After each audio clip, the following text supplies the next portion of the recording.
తాకట్లో ఉన్న మీ బంగారాన్ని విడిపించి ఆ రోజు ఆన్లైన్ రేటుకి కొంటాం. Sharma gold company. నమస్కారం, వెల్కమ్ టు సుమన్ టీవీ. నేను గీతాంజలి. ప్రస్తుతం మనతో పాటు ప్రముఖ ఆధ్యాత్మికవేత్త భట్టిప్రోలు విజయలక్ష్మి గారు ఉన్నారండి. వారితో మాట్లాడతాం. నమస్కారం. నమస్కారం. ఎలా ఉన్నారు? బాగున్నాం. చాలా బాగున్నాను నేను కూడా. చాలా సంతోషంగా ఉంది. మీరు కనిపిస్తే హ్యాపీనెస్ వస్తుంది. చాలా ఆప్యాయంగా మాట్లాడతారు, ఏదో ఒక విషయాలు చెప్తూ ఉండడం గానీ ఇవన్నీ నిజంగానే కొంతమందిని చూస్తే సంతోషంగా ఉంటుంది కదా. నాకు కూడా మిమ్మల్ని చూస్తే సంతోషంగా ఉంది.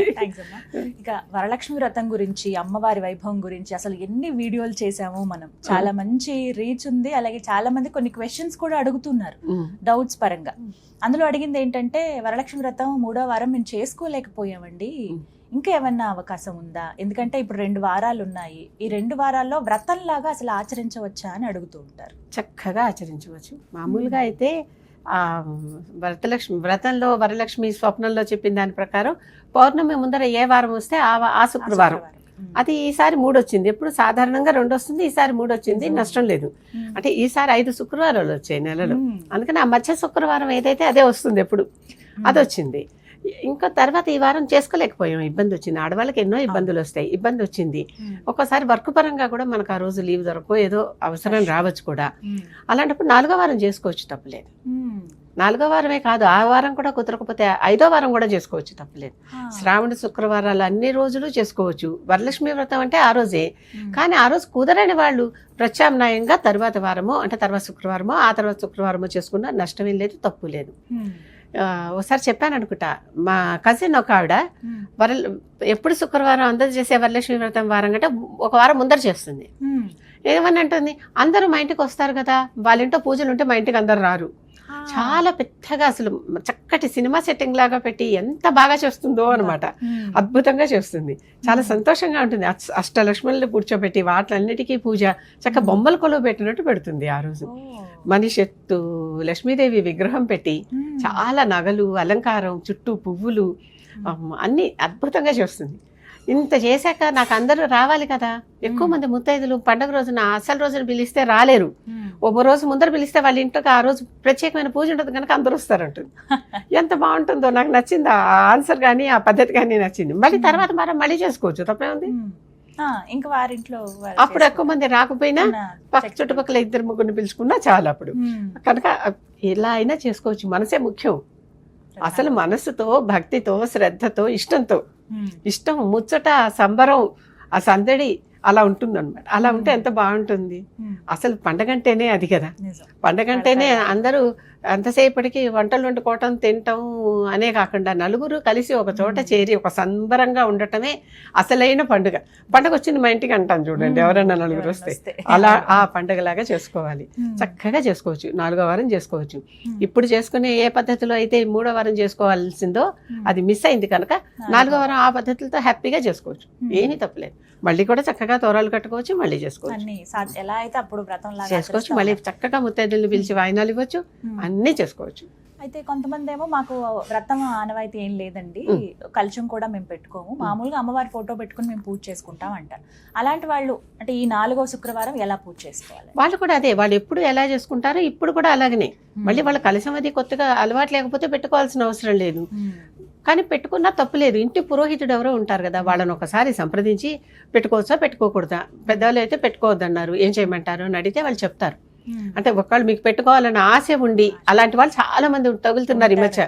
ఎందుకంటే రాజుగారు కొడుకుని తీసుకెళ్ళి ఒక పెద్ద మందిరంలోకి తీసుకెళ్ళి వాళ్ళ మహల్లోకి ఈ 6 గదుల్లోకి వెళ్ళకన్నా 7వ గదిలోకి వెళ్ళొద్దు అంటాడు. ఆ 7వ గదిలోకే వెళ్తాడు పిల్లాడు.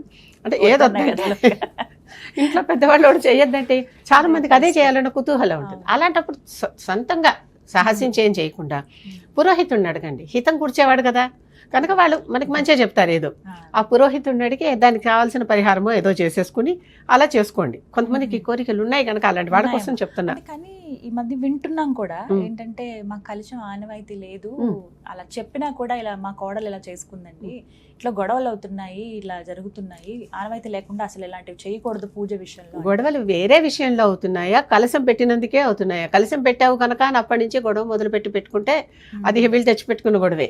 కానీ మామూలుగా కలశం పెట్టుకున్న తర్వాత కూడా సఖ్యంగానే ఉంటూ ఇంకేదన్నా అడిషనల్ గా బయట నుంచి ఎక్స్టర్నల్గా వచ్చిన దానివల్ల అవుతూ ఉంటే ఒకవేళ ఈ దోషం ఏమన్నా అక్కడికి వచ్చిందేమో అని ఆలోచించుకోవచ్చు.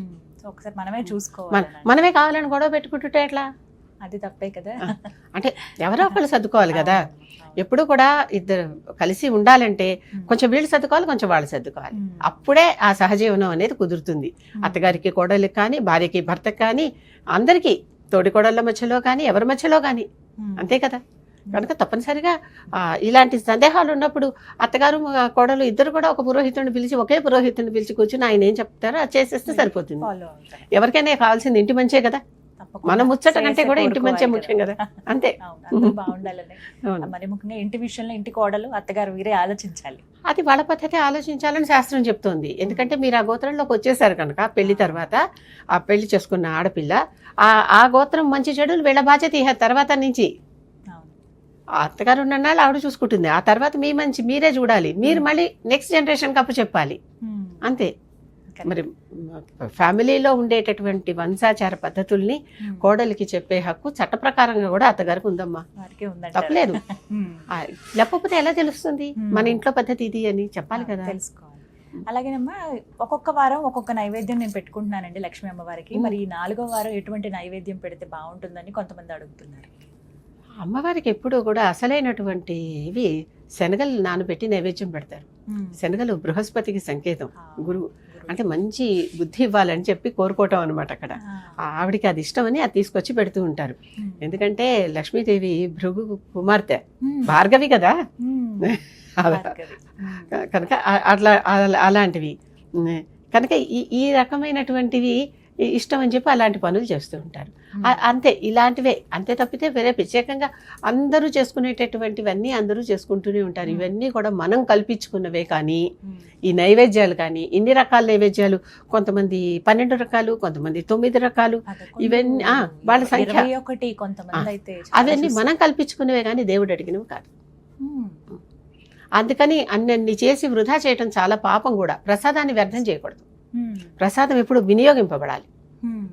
ప్రసాదాన్ని చక్కగా శనగలు వినియోగింపబడాలి. ప్రసాదాన్ని వ్యర్థం చేయకూడదు. అది అందరూ గుర్తుపెట్టుకోవాలి.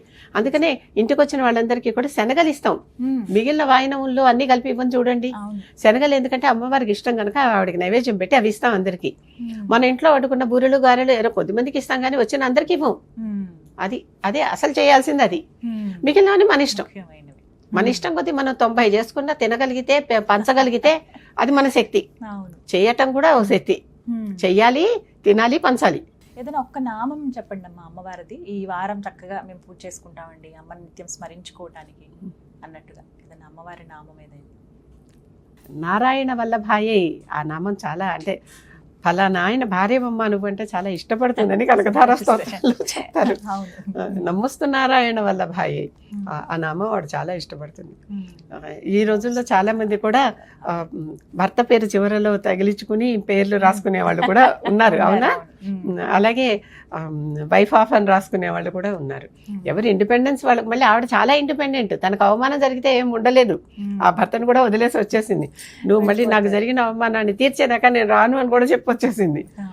అలా ఉంటూనే ఆయన భార్యని అని చెప్పుకోవటం వాడికి చాలా ఇష్టం. కనుక నారాయణ వల్లభాయే నమః అని అది చక్కగా మంచి మంత్రం. అలాగే ఈ వ్యూహలక్ష్మి మంత్రం చెప్తే అమ్మవారు మనకన్నా అన్ని దరిద్రాలు తీర్చేస్తుంది అని ఒక నమ్మకం. ఈ వ్యూహలక్ష్మి వెంకటేశ్వర స్వామి వక్షస్థలం మీద కుడివైపున కొలువై ఉండి స్థితంగా, అంటే పూర్తిగా స్థిరంగా అక్కడ నిలిచిపోయి ఉన్నటువంటి మహాలక్ష్మి. ఆవిడ మంత్రం చాలా తారక మంత్రం అన్నమాట. కష్టాల్లో ఉన్నటువంటి వాళ్ళకి, దరిద్రంలో ఉన్న వాళ్ళకి చాలా చాలా గొప్పగా ఉపయోగించే మంత్రం. ఆ మంత్రం చెప్తాను. ఓం శ్రీ ఓం నమః. ఓం పరమలక్ష్మ్యై విష్ణువక్షస్థితాయై ఆశ్రిత తారకాయై రమాయై నమో వహ్నిజాయై నమో నమః. ఈవిడ వహ్నిజ. భృగు మహర్షి యజ్ఞం చేస్తే ఆ యజ్ఞకుండలో నుంచి వచ్చింది. వహ్ని అంటే అగ్ని. అగ్నిలో నుంచి వచ్చింది ఆవిడ. అమ్మవారి పేరు ఎన్నో నామాలు అమ్మవారి. ప్రతి నామానికి ఒక అర్థం ఉంటుంది కదమ్మా. ఆవిడ ఆశ్రిత తారిక, రమ, విష్ణువక్షస్థిత, ఇన్ని చెప్పారు. ఇలా అమ్మవారి నామాలు ఇలా తలుచుకుంటే చాలా మంచిది. ఈ మంత్రం నిజంగానే అవసరం వచ్చినప్పుడు, మనం కష్టంలో ఉన్నప్పుడు చాలా అత్యవసరం వచ్చి మనం దరిద్రంలో ఉన్నప్పుడు చేసుకుంటే చాలా మంచిది. నమ్మి చేసుకునే వాళ్ళు చక్కగా శుక్రవారం నాడు ఏ రోజైనా పర్వాలా, మన మనసులోనే మంచి ఉండాలి. చక్కగా ఒక 108 సార్లు చేసుకుంటే మరీ మంచిది. 108 అంటే ఒక మాలా మంత్రం అంటాం వీటిని. ఒక మాల చేసుకుంటే చాలా మంచిది. అది చక్కగా మనని కాపాడుతుంది. థ్యాంక్ యూ సో మచ్, చాలా చక్కగా చెప్పారు. నమస్తే.